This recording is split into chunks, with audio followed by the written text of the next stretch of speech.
We begin tonight with soaring profits for PG&E after the utility raised rates on customers. Thanks so much for joining us at 10 o'clock. I'm Elizabeth Kling. And I'm Tony Lopez. Our news is also streaming live on CBS News Sacramento. Today, PG&E posted earnings from the first quarter with profits hitting $475 million. That's triple the amount from the same time last year. Over that time period, the utility raised rates several times, including a 9% electricity hike back in March. So tonight we asked PG&E, where will all that extra money go? CBS 13's Laura Hafley is live in Colfax getting answers for us. Laura.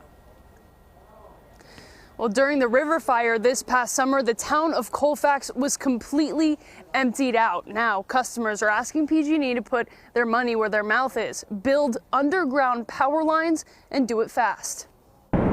While the river fire closed gas stations and grocery stores, Colfax Market stayed open. During the river fire, you stayed behind. You made sure everyone had what they need. For 22 years, Paul Raj has owned the small town store. This town needs somebody to provide some groceries. Fire officials confirmed to CBS 13 the river fire was human caused, but Raj is concerned future fires could be caused by something else. Power lines. PG&E announced Thursday they've earned $475 million of income in the first quarter of 2022, tripling last year's earnings in part from increased customer bills. When you open that PG&E bill, what goes through your head?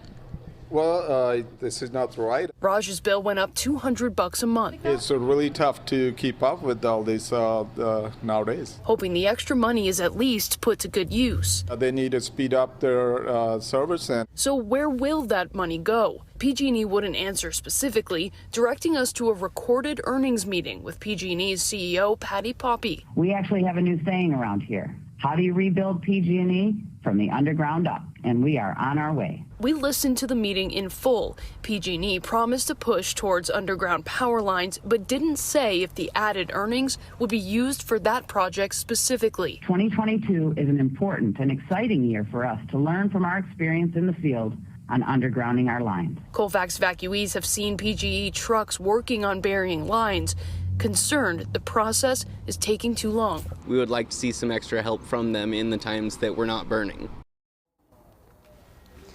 PG&E does tell us they typically reinvest their profits into infrastructure, but again, they weren't being specific in terms of what projects they'd be investing in and their timelines.